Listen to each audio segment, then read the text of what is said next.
قرآن مجید کا 3 سپارہ، اور اس کے اندر اللہ تبارک و تعالی نے اپنے بندوں سے کیا کچھ بات ارشاد فرمائی ہے، اس کے ضمن میں ایک مختصر سا خلاصہ۔ پہلی آیہ کریمہ میں اللہ کریم نے اس بات کا اظہار فرمایا ہے کہ بندے سارے میرے ہی ہیں، لیکن جب میں فضل کرتا ہوں تو کسی کو کسی پر فضیلت عطا کر دیتا ہوں۔ ارشاد فرمایا تلک الرسل، یہ رسولوں کی جماعت ہے، فضلنا بعضهم علی بعض، پر ہم نے بعض کو بعض پر فضیلت عطا کر دی۔ پہلی آیت 3 سپارے کی۔ رسول ہونے میں، نبی ہونے میں سارے برابر ہیں، پر ہم نے بعض کو بعض پر فضیلت دے دی۔ فرمایا منہم من کلم اللہ ورفع بعضهم درجات۔ کیا خوبصورت انداز ہے۔ ارشاد فرمایا جا رہا ہے کہ ان میں سے کچھ ایسے ہیں جن سے اللہ نے کلام فرمایا ہے، اور بعض ایسے ہیں جنہیں اللہ نے درجوں میں اس سے بھی زیادہ بلندی عطا فرما دی۔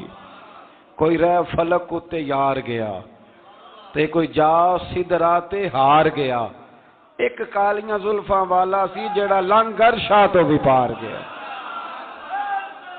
انداز دیکھیے، فرمایا کچھ سے کلام کیا اور کچھ کو پھر میرے رب نے درجوں میں اور بلندی عطا فرما دی۔ اب اللہ جس کو بلندی عطا کرے وہ کتنی بلندی پہ گیا ہے اس کا کوئی اندازہ کر سکتا نہیں۔ تو میرے اللہ نے بھی نہ بات کھلی چھوڑ دی، فرمایا چلو حساب لگاتے رہو۔ اعلیٰ حضرت فرماتے ہیں کمان امکان کے جھوٹے نقطوں، تم اول اور آخر کے پھیر میں ہو، محیط کی چال سے تو پوچھو وہ کدھر سے آئے اور کدھر گئے تھے۔ وہ تو بات بڑی دور نکل گئی، تم ابھی تک اس چکر میں ہو کہ کہاں سے آئے اور کہاں گئے۔ محمد سر وحدت ہے، کوئی رمز ان کی کیا جانے، شریعت میں تو بندے ہیں، حقیقت میں خدا جانے۔ اور نہ حلیمہ بید کھلا ہے یہ، نہ مقام میں چونو چرا ہے یہ، تو خدا سے پوچھ وہ کون تھے تیری عظمتیں جو بڑھا گئے۔ لباس آدمی پہنا تو جہان آدمی سمجھا، وہ مزمل بن کے آئے تھے تجلی بن کے نکلیں گے۔ تو پہلی آیت میں ہی اللہ تعالیٰ نے اپنے انبیاء کی اور اپنے محبوب کی عظمت کو بیان فرمایا۔ پھر اللہ تبارک و تعالیٰ نے اس سے اگلی آیات کے اندر اپنی راہ میں خرچ کرنے کا حکم دیا، اور پھر آگے بڑھ کے نا اللہ تبارک و تعالیٰ نے اسی پارے میں وہ عظیم آیت ارشاد فرمائی جسے آیت الکرسی کہا جاتا ہے۔ آیت الکرسی میں اللہ تعالیٰ کی عظمتوں کا بیان ہے، شانوں کا بیان ہے، بلندیوں کا بیان ہے، اور اس کے کمال اختیار اور کمالات کا بیان ہے۔ اور یہ وہ خوبصورت آیہ کریمہ ہے آیت الکرسی۔ یہ حدیث آپ نے آج رٹ لینی ہے، یہ رٹ لینی ہے آپ نے حدیث، اور اتنی پکی رٹنی ہے کہ میرا مشورہ ہے کہ بچوں کے کانوں میں بھی بتانی ہے کہ یہ کام بھولنا نہیں۔ نبی پاک علیہ السلام نے فرمایا جو ہر فرض نماز کے بعد آیت الکرسی پڑھے گا نا، وہ مرنے سے پہلے پہلے جنت میں اپنا مقام دیکھ لے گا۔ اب اس سے بڑی فضیلت کیا ہوگی کہ مرنے سے پہلے پہلے۔ امام سیوطی علیہ رحمہ نے اس حدیث کو نقل فرمایا۔ اللہ کریم نے نا آیت الکرسی کے فوراً بعد ارشاد فرمایا لا اکراہ فی الدین، اس دین میں سختی کوئی نہیں۔ تو یا اللہ پھر کیا ہے؟ وہ جو کافر بڑا اعتراض کرتے ہیں نا کہ دین تلوار سے پھیلا ہے، تو دین ان لوگوں نے فوجوں کے ذریعے پھیلایا ہے۔ تو اللہ تبارک و تعالی نے 3 پارے کی آیت نمبر 256 میں وضاحت فرما دی کہ دین میں کوئی جبر نہیں ہے۔ ہاں ہم نے صورتحال واضح کر دی ہے، حق بیان کر دیا ہے۔ اب جو بندہ انکار کرے گا اس حق کا وہ شیطان کے ساتھ ہے، اور جو ایمان لے آئے گا تو پھر اس نے ایک مضبوط چیز کو پکڑ لیا ہے، اور اس مضبوط چیز کو پکڑا ہے جس نے کبھی کھلنا نہیں ہے۔ فرمایا دین میں کوئی جبر نہیں، سختی نہیں۔ لیکن نا دل اللہ کے کنٹرول میں ہے نا سارے، تو اللہ اگر چاہے تو سارے کافروں سے کلمہ پڑھوا دے، لیکن رب فرماتا ہے میں تمہیں حق بتاؤں گا، مان لو گے تو جنت ہے، نہ مانو گے تو جہنم ہے۔ اس لیے جبر والی بات کوئی نہیں۔ آگے اللہ تعالیٰ نے نا اسی پارے میں ارشاد فرمایا کہ اے محبوب علم تر الی الذی حاج ابراہیم فی ربہ، یہ بھی ایک انوکھی فطرت ہے انسان کی جس کو اللہ تعالیٰ نے اس پارے میں بیان فرمایا۔ محبوب آپ نے اس شخص کی طرف نہیں دیکھا جو حضرت ابراہیم سے جھگڑا کر رہا تھا ان کے رب کے بارے میں؟ جھگڑا کیوں کر رہا تھا؟ ان آتاہ اللہ الملک، کیونکہ اللہ نے اسے ملک عطا فرمایا، اللہ نے بادشاہی دیا تو وہ اللہ کے معاملے میں جھگڑے کرنے لگ گیا، وہ کہتا ہے میں ہی رب ہوں۔ تو حضرت ابراہیم علیہ السلام نے فرمایا میرا رب تو وہ ہے جو زندہ کرتا اور مارتا ہے۔ تو بیوقوف نے دلیل کیا دی؟ نمرود کہنے لگا میں رب ہوں، تو فرمایا میرا رب وہ ہے جو زندہ کرتا اور مارتا ہے، تو کہتا ہے میں بھی زندہ کرتا ہوں مارتا ہوں، دلیل کیا ہے؟ ایک سزائے موت کا قیدی منگایا اور حضرت ابراہیم علیہ السلام کے سامنے کہنے لگا بھی تمہاری سزا کیا تھی؟ وہ کہنے لگا کل پرسوں پھانسی ہونے والی تھی۔ کہنے لگا جاؤ تم آزاد ہو۔ کہنے لگا دیکھ لو میں نے زندگی دے دی نا، حالانکہ یہ پرسوں مر جاتا۔ اور ایک بے گناہ کو پکڑا، تلوار ماری اور قتل کر دیا۔ کہنے لگا دیکھو میں بھی تو زندگی اور موت دیتا ہوں۔ اب حضرت ابراہیم اس کی اس دلیل پر اعتراض کر سکتے تھے، آپ نے خاص غور کرنا ہے بات پہ، اعتراض کر سکتے کہ تو پاگل ہے، زندگی تو یہ ہے نا کہ جس کو تلوار سے مارا ہے اسے اٹھا کے دکھا، یہ اعتراض ہو سکتا تھا۔ لیکن جب کوئی بیوقوف جیسی دلیل دے نا، تو علم مناظرہ کا اصول یہ ہے کہ پھر اسے اس کی زبان میں جواب دیا جاتا ہے، پھر اسے یعنی پھر اس کو یہ نہیں آپ کہیں گے کہ یہ تو نے کیا کیا۔ اب جس طرح کا منہ ہوگا تھپڑ بھی، یہ بزرگوں کی مثالیں ہیں نا، تو اس نے کہا جی دیکھو میں نے بھی بندہ ایک زندہ کر دیا ایک مار دیا ہے، اب یہ اس کی بیوقوفوں جیسی دلیل تھی، لیکن چونکہ بندہ ہی بیوقوف تھا تو اس کی اس کو سمجھ نہیں آنی تھی، تو حضرت ابراہیم نے دلیل بدل لی اور آپ فرمانے لگے چلو پھر اگر یہی بات ہے تو میرا رب وہ ہے جو سورج کو مشرق سے نکالتا ہے اور مغرب میں غروب کرتا ہے۔ تو اگر رب ہے نا تو اس طرح کر فاتی بہا من المغرب، تو اسے مغرب سے نکال۔ چل یہ تو نے زندہ مردہ کر کے دکھا دیا نا، تو مغرب سے نکال۔ فبہت الذی کفر، تو کافر پریشان ہو گیا، اس لیے کہ وہاں سے نکال سکتا نہیں تھا۔ تو جب آپ کسی سے گفتگو کرتے ہیں نا تو الجھے نہیں، بات ایسی کریں جس کا کوئی جواب موجود نہ ہو۔ یہاں مفسرین نے ایک بڑی شاندار بات لکھی ہے، مفسرین کہتے ہیں کہ اگر وہ یہ کہہ دیتا نا یہاں پہ، کیونکہ بیوقوف تھا نا کہہ نہیں سکا، اگر کہہ دیتا نا کہ مشرق سے تو میں نکالتا ہوں، تو آپ اپنے رب سے کہیں وہ مغرب سے نکالے، تو مفسرین کہتے ہیں اگر حضرت ابراہیم فرما دیتے نا تو رب کریم نے سورج مغرب سے بھی نکال دینا تھا، لیکن فبہت الذی کفر، وہ یہیں پہ نہ رہ گیا۔ اللہ کے بندے ہیں نا، امام اعظم ابو حنیفہ رحمت اللہ علیہ کے سامنے ایک دہری آ گیا، وہ کہتا تھا کہ ساری مخلوق خود بخود بنی ہے، تو امام صاحب نے بھی علم مناظرہ کے ساتھ اس کے ساتھ گفتگو کی، وہ کہنے لگا جی خود بن گیا سارا کچھ، تو امام صاحب کہنے لگے چل چھوڑ کل بات کریں گے تیرے ساتھ۔ وہ کل دوبارہ آیا تو امام اعظم دریا کے کنارے کھڑے تھے، کہنے لگا امام صاحب بڑے پریشان کھڑے ہو، تو آپ فرمانے لگے پریشان اس لیے ہوں کہ میں نے عجیب ہی نظارہ دیکھا ہے، ابھی ابھی ایک درخت خود بخود کٹا ہے اور خود بخود اس کے تختے بن گئے، خود بخود رندا چلا ہے، خود بخود کشتی بن گئی ہے، خود بخود دریا میں اتری ہے، اور خود بخود کچھ بندوں کو ادھر لے کے آنے لگ گئی ہے، کچھ کو یہاں سے ادھر لے کے جانے لگ گئی ہے، سارا کچھ خود۔ وہ کہنے لگا حضور سیانے بیانے بندے ہیں، کبھی کشتی بھی خود بخود بنی ہے، کبھی بندے خود بخود ادھر سے ادھر بھی گئے ہیں۔ آپ فرمانے لگے کشتی خود بخود نہیں بن سکتی تو اتنی بڑی کائنات خود بخود کیسے بن گئی؟ اور اگر بندے ادھر سے ادھر خود بخود نہیں آ سکتے تو بتا یہ سورج اور چاند خود بخود ادھر سے ادھر کیسے روز چلے جاتے ہیں؟ تھوڑی دیر چپ رہا، پھر آ کے امام اعظم کے ہاتھ چومے اور کہنے لگا آپ نے تو کمال کر دیا، میرا ذہن صاف ہو گیا، مجھے کلمہ پڑھائیں، میں بھی مدینے والے محبوب کا غلام بن جاتا۔ تو پکی دلیلوں کے ساتھ گفتگو کرتا ہے قرآن پاک، پکی دلیلیں۔ یہ آیت سبق یہ دیتی ہے کہ آپ کسی سے بات کریں تو اب چونکہ سپارہ لمبا ہے بات رہ نہ جائے، پر یہ مضمون اتنا شاندار ہے کہ میرا یہاں رکنے کو دل کرتا ہے۔ وہ ہمارا نظریہ یہ ہے کہ امام کے پیچھے سورۃ فاتحہ نہیں پڑھنی، اگرچہ جو پڑھتے ہیں اس پر کوئی سخت فتویٰ نہیں ہم دیتے، بعض آئمہ پڑھتے ہیں، لیکن سمجھانے کے لیے امام اعظم ابو حنیفہ رحمۃ اللہ علیہ کی رائے ہے کہ امام کے پیچھے سورۃ فاتحہ نہیں پڑھنی. ہمارے پاس دلیل ہے، قرآن کہتا ہے جب قرآن پڑھا جائے تو خاموشی سے سنو، اور حضور کا فرمان موجود ہے مصنف ابن ابی شیبہ میں کہ امام کی قرات ہی مقتدی کی قرات ہے.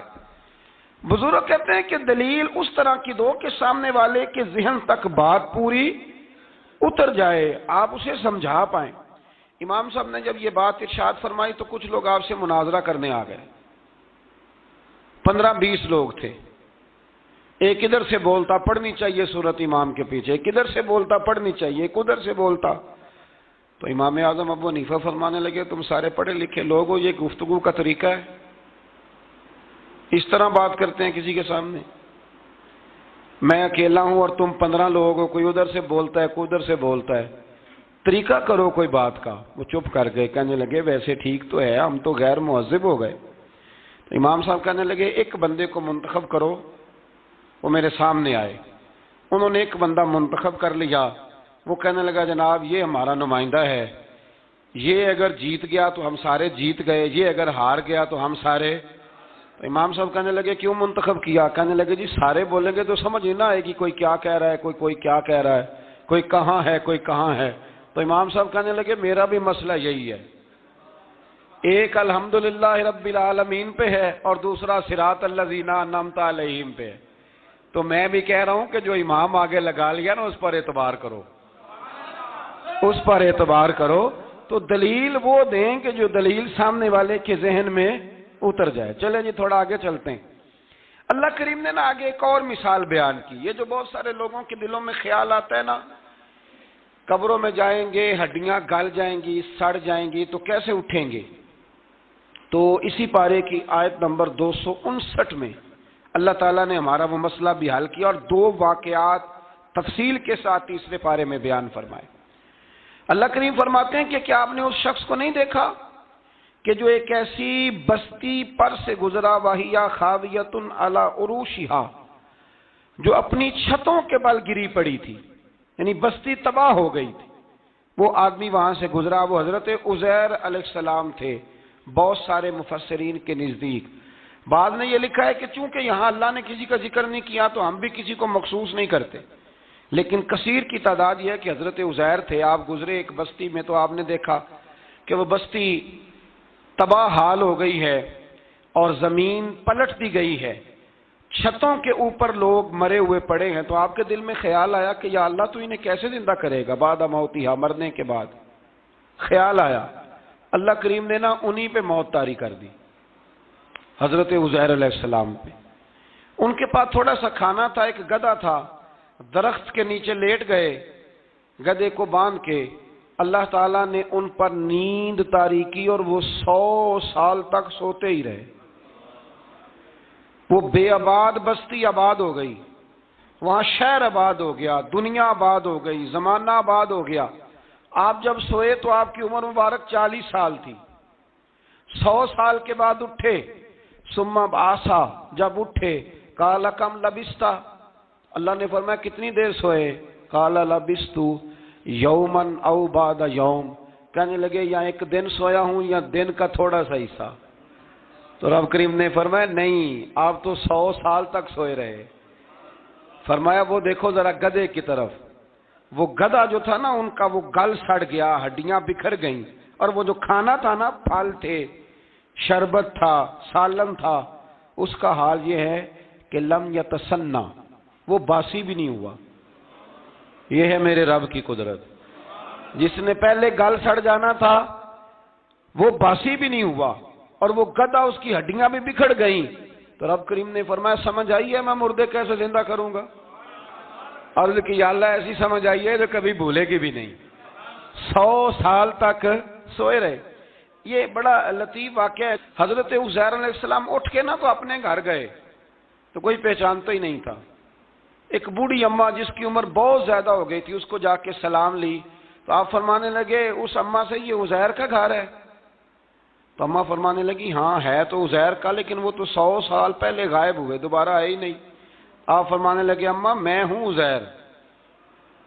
اماں کہنے لگی کہ عزیر کی تو ہر دعا قبول ہوتی تھی اگر آپ عزیر ہیں نا تو دعا کریں، میری ٹانگیں جواب دے گئی ہیں، آنکھوں سے نظر نہیں آتا، آپ دعا کریں، اگر آپ واقعی عزیر ہیں تو اللہ مجھے شفا دے دے گا۔ تو حضرت عزیر نے دعا کی تو رب نے انہیں شفا دے دی۔ حضرت عزیر کی عمر اس وقت بھی 40 سال تھی۔ حضرت عزیر کی عمر جب گئے تب بھی، واپس آئے تو، اور حضرت عزیر کا بیٹا ان سے ملا تو اس کی عمر 118 سال تھی۔ پوتے بھی بوڑھے تھے۔ لوگوں نے حضرت عزیر علیہ السلام سے کہا یہ کیا ہے؟ فرمانے لگے یہ میرے اللہ کی قدرت ہے، یہ میرے رب کی قدرت ہے۔ آج بھی آپ دیکھ لیں کہ کچھ لوگوں کے بال ساری زندگی سفید نہیں ہوتے، اور کچھ 17 سال کے 16 سال کے نوجوان ہیں تو سارا سار ان کا سفید ہو جاتا ہے۔ علامات وہ آ جاتی ہیں جو بوڑھوں میں ہوتی ہیں۔ تو اللہ تبارک و تعالیٰ نے فرمایا کہ یہ ہماری قدرت ہے، اس طرح کر کے ہم مردوں کو زندہ کریں گے۔ جب مومن قبروں سے اٹھیں گے نا، مومن آنکھ کھلے گی تو کہیں گے سویرا ہو گیا، جیسے ابھی سوئے تھے نا، کہیں گے دن چڑھ گیا، تو اللہ فرمائے گے ہاں دن بھی چڑھ گیا ہے اور رب رسول کے دیدار کا نظارہ بھی تمہیں دیا جائے گا۔ اٹھو، بڑی شاندار صبح ہوئی ہے۔ اور کافر جب اٹھے گا تو کہے گا اوہو، اب میرے لیے کیا نئی سزا ہے۔ تو اس سے بالکل آگے متصل حضرت ابراہیم علیہ السلام کا وہ واقعہ اسی پارے میں ذکر کیا گیا ہے۔ جب حضرت ابراہیم علیہ السلام نے کہا تھا کہ اے اللہ مجھے دکھا تو مردے کیسے زندہ کرے گا، تو رب کریم نے فرمایا یقین نہیں، عرض کی یا اللہ اطمینان قلبی کے لیے۔ ایک علم الیقین ہوتا ہے، ایک عین الیقین ہوتا ہے، ایک حق الیقین ہوتا ہے۔ کہ یا اللہ میں اطمینان قلبی کے لیے، تو اللہ نے فرمایا 4 پرندے لے لو۔ حضرت ابراہیم علیہ السلام نے 4 پرندے لیے۔ کچھ نے لکھا ہے کوا تھا، مور تھا، مرغی تھی، کبوتر تھا، مختلف نام آئے۔ وہ 4 پرندے لیے، پھر ان کو ذبح کیا، پھر ان کا قیمہ بنایا، پھر گوشت ایک دوسرے میں مکس کیا، پھر 4 مختلف پہاڑیوں پہ رکھا۔ اللہ نے فرمایا مکس ہو گئے نا آپس میں، اب تم آواز دو۔ حضرت ابراہیم نے آواز دی اور رب نے زندگی دی، اور وہ پرندے اپنی ٹانگوں پر چلتے ہوئے حضرت ابراہیم کے پاس آ کے کھڑے ہوئے۔ تو فرمایا ابراہیم جس طرح ان کو زندہ کیا نا، اسی طرح پھر قبروں سے میں ہڈیاں بھی زندہ کر کے نکال دوں گا۔ میں ایک فلسفی کو پڑھ رہا تھا، یہ ہمارے جدید دور کے فلسفی بڑے عجیب باتیں کرتے ہیں۔ وہ کہتے ہیں جی ہوا ایسی چلتی ہے کہ انسان قبر میں ہوتا ہے تو ہڈیاں گل سڑ جاتی ہیں تو کوئی بھی نہیں بچتا، اور پھر آپ کہتے ہیں کہ کچھ کو عذاب ہوتا ہے، کچھ کو ثواب ہوتا ہے۔ تو قبر کے اندر جب مردے چلے گئے تو آپ یہ بھی کہتے ہیں بعض لوگ کہ ایک قبر سے 70 اٹھیں گے تو ایک کو عذاب ہو رہا ہے، ایک کو ثواب ہو رہا ہے، یہ کیا ماجرا ہے؟ ہمارے بزرگوں نے جواب دیا ہے، ہمارے بزرگوں نے یہ جواب دیا ہے کہ یہ ہوائیں، یہ فضائیں، یہ ساری اللہ کی قدرت ہے۔ ہر آدمی کو ٹھنڈ لگ جاتی ہے سردیوں کے موسم میں۔ میں نے کچھ ایسے بندے دیکھے ہیں، بلکہ کوئی مجھے کہے گا تو میں دکھا دوں گا، ساری سردیاں سویٹر نہیں پہنتے، پھر فوت ہو جاتے ہیں۔ اور کئیوں نے 6 پہنے ہوتے ہیں، پھر بھی دانت کے ساتھ دانت بج رہا ہوتا ہے، وہ کہتے ہیں توبہ توبہ بڑی ٹھنڈ ہے۔ یہ بھائی آب و ہوا ایک ہی ہے، لیکن وجود کے اثر قبول کرنے کے معاملات بھی اور ہی ہے۔ یہی معاملہ قبر میں ہوگا۔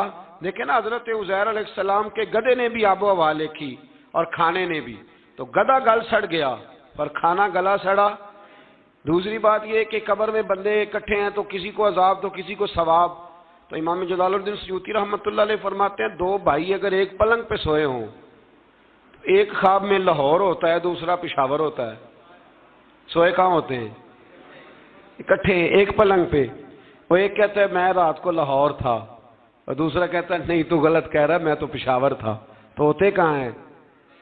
تو اگر ایک جگہ پہ آپ موجود ہیں اور اللہ تبارک و تعالیٰ نے آپ کو روحانی طور پر کہیں کا کہیں پہنچا دیا ہے، تو اسی طرح قبروں میں بھی اگر کسی کو عذاب ہوگا تو ہو ہی جائے گا، اللہ معاف کرے، اور اگر کسی پہ رحمت ہوگی تو وہ بھی انشاءاللہ ہو ہی جائے گی۔ تھوڑا سا آگے بڑھتے ہیں۔ پھر اللہ تبارک و تعالیٰ نے نا اپنی راہ میں خرچ کرنے کی بات ارشاد فرمائی۔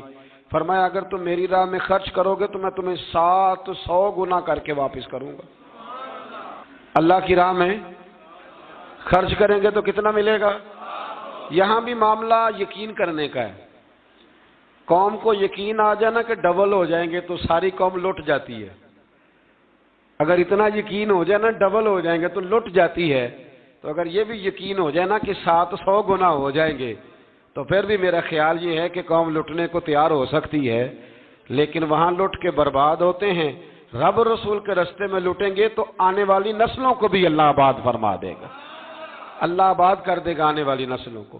تو میرے دوستو تھوڑا سا آگے جب ہم اس پارے میں چلتے ہیں تو اللہ تبارک و تعالی نے 2 باتیں ارشاد فرمائیں. ایک تو ارشاد فرمایا کہ شیطان تمہیں نا 2 چیزوں کے بارے میں اکثر ورگلاتا ہے. ایک تمہیں کہتا ہے کہ کنجوسی کرو, فقر تنگ دستی ہو جائے گی اگر خرچ کرو گے, اور دوسرا تمہیں کہتا ہے بے حیائی کرو. اللہ نے فرمایا یہ 2 کام تم نے کرنے نہیں, نہ تم نے بخل کرنا ہے اور نہ تم نے بے حیائی کرنی. اور پھر آگے جا کے ارشاد فرمایا کہ دانائی بڑی حکمت ہے, عقل مندی بڑی حکمت ہے, زندگی دانائی سے گزارو. یؤتی الحکمت من یشاء, اللہ جسے چاہتا ہے حکمت عطا کرتا ہے. ومن یؤت الحکمت فقد اوتی خیرا کثیرا, اور جسے اللہ نے دانائی دی نا عقل, اللہ فرماتا ہے اسے ہم نے خیر کثیر عطا کی. کام سارے ہی ہو جاتے ہیں پر جو عقل کے ذریعے کیا جائے نا, شیخ سعدی نے کہا تھا اگر تیرے پاس 1 من علم ہے نا تو 10 من عقل کی بھی ضرورت ہے, پھر وہ علم آگے پہنچتا ہے. 10 من 1 من شعور کے ساتھ, دانائی کے ساتھ. میرے نبی کریم علیہ السلام نے نا بڑی دانائی کے ساتھ دین پھیلایا ہے, بڑی حکمت کے ساتھ, بڑی خوبصورتی کے ساتھ. حضور نے, ایک شخص نے آ کے کہا یا رسول اللہ صلی اللہ تعالی علیہ وسلم میں 5 نمازیں نہیں پڑھ سکتا, 2 پڑھوں گا. تو صحابہ کہتے ہیں ہمارے دل میں خیال آیا کیسے اجازت ملے گی, نماز تو فرض عین ہے, ہر نماز کی ہر رکعت کا ہر سجدہ فرض ہے, اور یہ پوری 3 نمازوں کی چھٹی مانگ رہا ہے. لیکن حضور نے حکمت سے دین پھیلایا, دانائی سے. مسند امام احمد بن حنبل میں موجود ہے, حضور نے فرمایا اگر 2 نمازیں پڑھو گے 3 نہ پڑھو گے تو کلمہ تو پڑھ لو گے نا دل سے. حضور پڑھ لوں گا, فرمایا چل تو 2 ہی پڑھ لینا, کلمہ پڑھ صحیح. حضرت ابو ہریرہ کہتے ہیں اس نے 3 نمازوں کی چھٹی کی شرط پر کلمہ پڑھا, ابھی پورا ہفتہ نہیں ہوا تھا کہ اس نے 5 نمازیں کیا تہجد بھی شروع کر دی. اس شخص نے پھر اشراق اور چاشت بھی پڑھی, وہ ساری رات مصلی پہ بھی بیٹھا. لہذا دانائی کے ساتھ. گھر بھی آپ کا حکمت سے چلے گا, دانائی سے چلے گا. دکان بھی آپ کی حکمت اور دانائی سے چلے گی. تو مسلمان اس کو نہیں کہتے جو جذباتی ہو جائے, جو فٹافٹ مرانے پہ اتر آئے, اس کو کہتے ہیں جو بڑی دانائی کے ساتھ حکمت کے ساتھ چیزوں کو لے کے آگے بڑھتا ہے. پھر اللہ تبارک و تعالیٰ نے نا 5ویں سے 6ٹھے رکوع میں سود کی حرمت بیان کی. اور اللہ کریم نے فرمایا کہ یہ جو لوگ کہتے ہیں نا کہ سود بھی تجارت کی طرح ہی ہے, یہ بھی تو کاروبار ہی ہے, فرمایا قیامت کے دن یہ اس طرح کھڑے کیے جائیں گے جس طرح کسی کو شیطان چھو لینا. شیطان چھوتا ہے تو وہ آدمی یوں ہو جاتا ہے جیسے پاگل ہو گیا ہے. تو ان لوگوں کو جو سود اور کاروبار کو ایک کہتے ہیں, انہیں بھی قیامت میں پاگلوں کی طرح کھڑا کیا جائے. اور پھر اللہ تعالیٰ نے حکم دیا, فرمایا سود چھوڑ دو جو باقی رہ گیا ہے, اس سے جان چھڑا لو. اور اگر تم نے ایسا نہ کیا فَإِن لَمْ تَفْعَلُوا, اگر تم نے ایسا نہ کیا فَأْذَنُوا بِحَرْبٍ مِّنَ اللَّهِ وَرَسُولِهِ, پھر اللہ اور اس کے رسول سے جنگ کرنے کے لیے تیار ہو جاؤ. طویل ترین آیت قرآن مجید کی, آیت نمبر 282. اس میں اللہ تعالیٰ نے فرمایا جب بھی تم نے لین دین کرنا ہے اسے لکھنا ہے. ایک لفظ سے نا مجھے تو کئی دفعہ چڑی ہو جاتی ہے, وہ لفظ ہے کہ مجھے اعتبار ہے. میں کہتا ہوں کہ وہ والدین بڑے ظالم ہیں جو کہتے ہیں مجھے جوان بچی اکیلی کالج جاتی ہے تو مجھے اعتبار ہے. جوان بچے کو 10-20 ہزار روپیہ جیب میں ڈال کے گلی میں بھیج دیتے ہیں اور کہتے ہیں مجھے اعتبار ہے. اسی طرح وہ لوگ بھی بڑے ظلم کرتے جو اپنے بھائی کے ساتھ لین دین کرتے ہیں, تحریر نہیں کرتے اور کہتے ہیں مجھے اعتبار ہے. اللہ کو بھی تو اعتبار ہے نا اپنے بندوں پہ. تو رب فرماتا ہے میرے بندو جب لین دین کرو تو اسے لکھ لو. یہ قرآن کا حکم ہے, یہ میرے رسول کی سنت ہے, یہ میرے نبی کا طریقہ ہے. جب بھی لین دین کریں اسے تحریر کریں, اسے طے کریں, اچھے طریقے سے نوٹ کریں, تاکہ وہ کسی جگہ پہ جا کے بھی کوئی معاملہ بھی کمزوری کا باعث نہ بنے. تو اس آیہ کریمہ میں اللہ کریم نے یہ بھی ارشاد فرمایا کہ للہ ما فی السماوات و ما فی الارض، آگے جا کے فرمایا کہ زمین آسمان میں جو کچھ بھی ہے ان سب کا مالک اللہ ہے۔ ہمیں اللہ نے جو کچھ دیا نا وہ استعمال کرنے کے لیے دیا ہے۔ اگر ہم مالک ہوتے تو قیامت میں حساب نہ دیتے، مالکوں نے کبھی حساب نہیں دیا، حساب تو منشی دیتے ہیں۔ اللہ نے ہمیں استعمال کرنے کے لیے چیزیں دی ہیں، اس لیے اللہ فرماتا ہے ثم لتسألن یومئذ عن النعیم، قیامت میں نا میں تم سے ایک ایک نعمت کے بارے میں سوال کروں گا۔ تو یہ ساری امانتیں ہیں اللہ کی، جتنا کچھ ہمارے پاس ہے، وہ کوئی بھی صلاحیت ہو، کوئی بھی قوت ہو، تو اس کو صحیح صحیح استعمال کریں امانت کو۔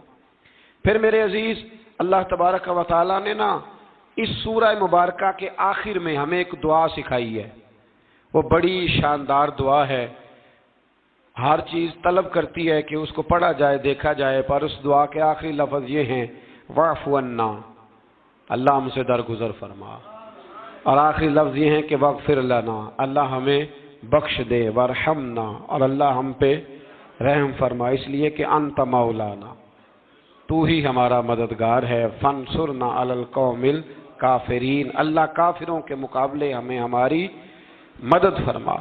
تو پھر آگے سورہ آل عمران شروع ہوتی ہے۔ سورہ آل عمران کے بالکل ابتدا میں اللہ کریم نے فرمایا کہ قرآن پاک میں دو قسم کی آیات ہیں، کچھ آیات بالکل واضح ہیں اور کچھ آیات ایسی ہیں کہ جو متشابہ ہیں، جن کو سمجھنے کی ضرورت ہے۔ تو فرمایا جن کے دلوں میں کجی ہے نا، کھوٹ ہے، وہ متشابہ آیات کے پیچھے جاتے ہیں۔ کچھ آیات بالکل واضح ہیں، کچھ کو سمجھنے کی ضرورت ہے۔ تو دو لوگ قرآن پڑھ پڑھ کے فساد برپا کرتے ہیں، یہ وہ لوگ ہیں جو متشابہات کے پیچھے لگتے ہیں، واضح آیات کی طرف نہیں جاتے۔ ہمارے زمانے میں بھی ہم دیکھتے ہیں کہ قوم یہ جو واضح آیات ہیں ان پر عمل نہیں کرتی، بلکہ کچھ ایسی آیات، کچھ ایسی باتیں جن کو بڑی گہرائی اور گہرائی سے سمجھنے کی ضرورت ہے وہ لے کے آ جاتی ہیں، کہتے ہیں یہ فلسفہ بیان کریں۔ تو میں کہا کرتا ہوں جو سیدھی سیدھی چیزیں ہیں پہلے ان پہ عمل کر لو نا۔ نمازیں 5 فرض ہیں، وہ پہلے پڑھو نا۔ ماں باپ کی خدمت فرض ہے، وہ کرو۔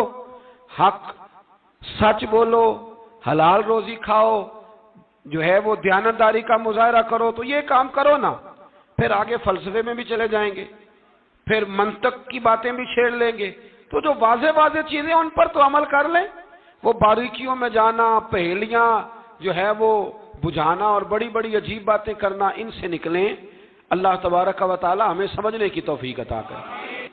پھر اس سے آگے جا کے نا اللہ تبارک و تعالی نے اسی آیہ کریمہ کے اندر حضرت مریم کا ذکر فرمایا ہے۔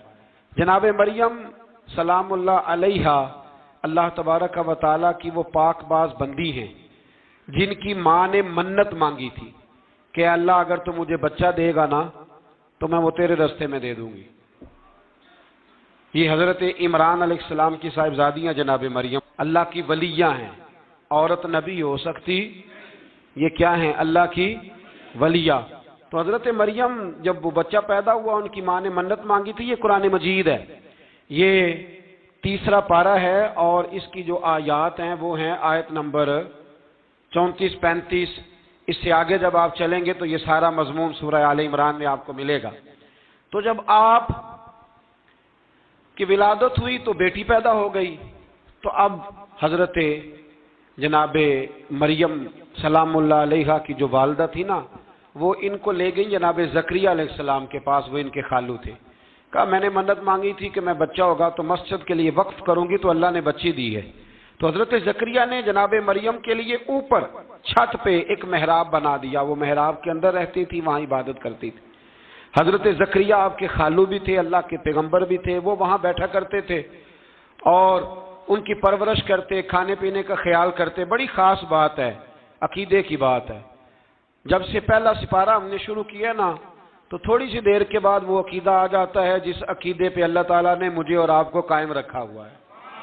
ذرا دیکھیں یہاں بھی بات کھل کے کیسے واضح آتی ہے۔ حضرت جناب مریم جب جوان ہو گئیں تو حضرت زکریا ایک دن اندر داخل ہوئے تو دیکھا کہ وہاں بے موسم پھل پڑے ہوئے ہیں، موسم بھی نہیں ہے اور وہ پھل موجود ہیں۔ تو اللہ کے نبی نے اللہ کی ولیہ سے پوچھا کہ یہ کہاں سے آئے؟ انا لکی ھذا، پوچھنے لگے حضرت زکریا یہ کہاں سے آئے؟ قالت ہوا من عند اللہ، تو حضرت مریم کہنے لگی یہ میرے اللہ کی طرف سے آئے ہیں، یہ مجھے اللہ نے دیے ہیں، اور ان اللہ یرزق من یشاء بغیر حساب، اور جب رب کسی کو رزق دیتا ہے تو پھر بغیر حساب و کتاب ہی عطا فرماتا ہے۔ تو حضرت زکریہ کے پاس اولاد کوئی نہیں تھی، بوڑھے ہو گئے تھے۔ جب دیکھا نا کہ اللہ کی ولیہ کو اللہ نے بے موسم پھل دے دیے ہیں، تو خیال آیا کہ میں بھی بوڑھا ہوں، میری بیوی بھی بوڑھی ہے، تو اگر رب اپنی ولیہ کو بے موسم پھل دے سکتا ہے اور دیتا ہے اپنے کرم سے، تو اپنے نبی کو بھی تو بغیر موسم کی اولاد دے ہی سکتا ہے نا۔ اب موسم تو گزر گیا، بڑھاپا آ گیا، لیکن وہاں کھڑے ہو کے حضرت زکریا نے دعا مانگی، رب نے قبول فرمائی، اور حضرت یحییٰ علیہ السلام حضرت زکریا کو عطا فرمائے۔ تو اگر ولیہ کی محراب کے پاس کھڑے ہو کے اللہ کے نبی دعا مانگے تو رب قبول فرماتا ہے، تو ہم داتا علی اجمیری کے مزار پہ جا کے دعا مانگے تو، ہم غوث اعظم جیلانی کے مزار پہ جا کے دعا مانگے تو۔ امام شافعی فرماتے ہیں جب بھی کوئی مشکل پیش آتی ہے میں امام اعظم کی مزار پہ جاتا ہوں اور قریبی مسجد میں 2 نفل پڑھ کے ان کے مزار پہ دعا مانگتا ہوں، اللہ میری ہر مشکل کو آسان فرما دیتا ہے۔ تو بھائی یہ تو قرآن مجید کی آیات ہے نا، ان کو تو کھول کے دیکھو نا، کوئی اور معنی اس آیت کا، کوئی اور تفسیر، کوئی اور مفہوم۔ حضرت زکریا اس کے علاوہ بھی تو دعا مانگ سکتے تھے نا، لیکن انہوں نے جناب مریم کے پاس بغیر موسم کے پھل دیکھے تو دعا مانگی، بغیر موسم کے پھل دیکھے، اور یہ بھی اللہ کا فضل ہے کہ ولیہ کے پاس دیکھے تو ولیوں والا مسئلہ حل ہو گیا۔ اگر وہ نبی ہوتی تو لوگوں نے فٹافٹ کہہ دینا یہ تو نبیوں کی بات ہے۔ تو میرے بھائی اگر کسی کو بغیر موسم کا پھل چاہیے تو کسی ولی اللہ کے پاس جائے، کسی اللہ کے نیک بندے کے پاس جائے، رب بے موسم پھل بھی عطا کرتا ہے۔ تو پھر اللہ تبارک و تعالیٰ نے آگے جا کے نہیں آیات میں ارشاد فرمایا کہ ہم نے جناب مریم کو بغیر شادی کے بیٹا بھی عطا کیا، اور بیٹا بھی وہ عطا کیا کہ جو اللہ کے نبی ہے، اور بیٹا بھی وہ دیا جنہوں نے پنگھوڑے میں باتیں کرنی شروع کر۔ یہ میری خواہش ہے کہ یہ آیتیں آپ نے ضرور پڑھنی ہیں، یہ آیت نمبر 39 اور 40، انہی پر میں بھی بات ختم کر رہا ہوں۔ حضرت عیسیٰ کی شان رب کریم نے بیان فرمائی، یہ اللہ کا قرآن ہے، یہ اللہ کا قرآن ہے۔ ان کی شان کیا ہے کہ حضرت عیسیٰ علیہ السلام فرماتے ہیں کہ میں نا مٹی کی مورت بناتا ہوں، پھر اس میں پھونک مارتا ہوں، مٹی کا پرندہ بنا کے اس میں پھونک مارتا ہوں، میں پھونک حضرت عیسیٰ مارتے ہیں، اور جناب عیسیٰ کہتے ہیں وہ اللہ کے حکم سے اڑنا شروع کر دیتا ہے۔ پھونک کس نے ماری؟ اڑایا کس نے؟ وہ اتنی سی بات ہے، اس کو سمجھ لیں۔ حضرت عیسیٰ کہتے ہیں میں مٹی کی مورت بنا کے اس میں پھونک مارتا ہوں تو اللہ کے حکم سے زندہ ہو جاتی ہے، اڑنے لگتی ہے۔ حضرت عیسیٰ فرماتے ہیں میں تندرست کرتا ہوں مادرزاد اندھوں کو، لا علاج کوڑوں کو، اور میں مردے بھی زندہ کرتا ہوں، کرتا اللہ کی اجازت کے ساتھ ہوں۔ اور اسی آیت میں حضرت عیسیٰ فرماتے ہیں کہ میں تمہیں بتاتا ہوں جو تم کھا کے آتے ہو، اور وہ بھی بتاتا ہوں جو تم گھر میں چھوڑ کے آتے ہو۔ تو حضرت عیسیٰ علیہ السلام مٹی کا پرندہ بنا کے پھونک ماریں تو رب اس میں جان پیدا کر دے، مردے میں جان بھی پیدا کرتے ہیں، اور پھر حضرت عیسیٰ مادرزاد اندھ اور کوڑوں کو آنکھیں بھی دیتے ہیں اللہ کے حکم سے، اور پھر حضرت عیسیٰ علیہ السلام مردہ بھی زندہ کرتے ہیں اس کے اذن سے، جو کھا کے آتے ہیں وہ بھی بتاتے ہیں، جو چھوڑ کے آتے ہیں وہ بھی بتاتے ہیں۔ تو یہ تو حضرت عیسیٰ کی شان ہے۔ یہ حال ہے ان کے غلاموں کا، تو میری سرکار کا عالم کیا ہوگا؟ میری سرکار کا عالم کیا ہوگا؟ ایک جملہ میرے اعلیٰ حضرت کا، اور بات بڑی اعلیٰ، فرمانے لگے حضرت عیسیٰ علیہ السلام تو پھونک مار کے مردہ زندہ کرتے ہیں نا، تو فرماتے ہیں میرے نبی تو ایک نظر دیکھ لیں تو مردہ دل کو زندہ کر دیا کرتے، مردہ دل۔ اور پھر ایک حدیث سن لیں تاکہ بات اور واضح ہو جائے۔ حضور نے فرمایا علماء امتی کا انبیاء بنی اسرائیل، میری امت کے علماء بھی اسی طرح ہوں گے جس طرح بنی اسرائیل کے نبی ہوتے تھے۔ تو اگر حضرت عیسیٰ کے اندر یہ طاقت ہے تو میرے محبوب کے غلاموں میں بھی بڑی طاقت ہے۔ حضرت آصف بن برخی اگر تخت لا سکتے ہیں تو غوث اعظم بھی بیڑی اوپر اٹھا لیتے ہیں۔ اس لیے عقیدہ اور نظریہ قرآن ہے، حدیث ہے. ہم چونکہ پڑھتے نہیں، توجہ نہیں کرتے، تو لوگ ہمیں فٹافٹ، آپ یقین کریں بڑے صاف ستھرے انداز میں لوگ آ کے کہتے ہیں جی دیکھو جی یہ کدھر سے آ گیا. تو میں نے کہا یہ اللہ کا قرآن ہے، اور قرآن میں نہ ہو ہمیں بات کرنے کی کیا ضرورت ہے. یہ سارے عقائد اور نظریات وہ ہیں جو رب کریم نے خود قرآن مجید میں ہمیں عطا فرمائے ہیں. اللہ آپ کو خوش رکھے، بابرکت رکھے. آخر دعوانا الحمد.